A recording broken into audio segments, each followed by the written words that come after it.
Hi viewers, இன்றைக்கி நம்ம சேனலில் கூட்டு சீரீஸில் பீட்ரூட் கூட்டு ஒரு ஹெல்த்தியான கூட்டு ரெசிபி பார்க்க போகிறோம். வாங்க பார்க்கலாம் எப்படி செய்கிறதுன்னு. முதல்ல குக்கரில் 1 கப் கடலைப்பருப்பு சேர்த்துக்கோங்க. கூடவே ஒரு தக்காளி சின்ன சின்னதாக கட் பண்ணிக்கிட்டதும் சேர்த்துக்கோங்க.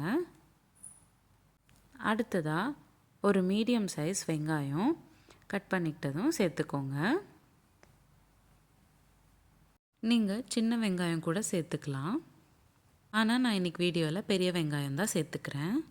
அடுத்ததாக 1 கப் அளவுக்கு பீட்ரூட் பொடிசாக கட் பண்ணிக்கிட்டதும் சேர்த்துக்கோங்க.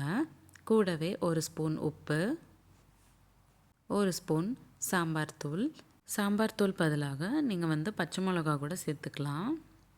நான் இன்றைக்கி சாம்பார் தூள் சேர்த்துக்கிறேன். கூடவே 30 ml போல் எண்ணெயும் சேர்த்துக்கோங்க. அடுத்து 3 கப் அளவுக்கு தண்ணி சேர்த்துக்கணும். 1 கப் கடலைப்பருப்புக்கு 3 கப் அளவுக்கு தண்ணி சேர்த்துக்கணும். தண்ணி சேர்த்தக்கப்புறம் ஒரு வாட்டி நல்லா கலந்து விடுங்க. 5லேருந்து 6 விசில் போல் குக்கரில் வச்சு வேக வச்சுக்கணும். இப்போது விசில் வர்றதுக்குள்ளே நம்ம கூட்டில் போடுறதுக்கு தேங்காய் பேஸ்ட் அரைச்சிக்கலாம். 1 ஸ்பூன் சீரகம், 1 பச்சை மிளகா, 100 கிராம் அளவுக்கு தேங்காய் துருவல், இது எல்லாத்தையும் நல்லா ஃபைன் பேஸ்ட்டாக அரைச்சிக்கோங்க. இப்போது வெந்த பருப்பு கொஞ்சம் லைட்டாக மேஷ் பண்ணிக்கோங்க.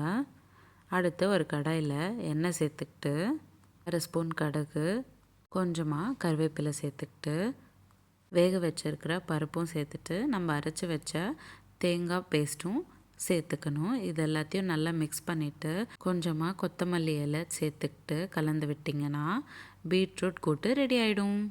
உங்களுக்கு இந்த வீடியோ பிடிச்சிருந்தா லைக் பண்ணுங்கள், ஷேர் பண்ணுங்கள். இதே மாதிரி டெய்லி ஒரு ரெசிபி பார்க்குறதுக்கு என்னோடய சேனல் சப்ஸ்கிரைப் பண்ணிக்கோங்க. இந்த ரெசிபி எப்படி இருந்ததுன்னு எனக்கு கமெண்ட் பாக்ஸில் கமெண்ட் பண்ணுங்கள்.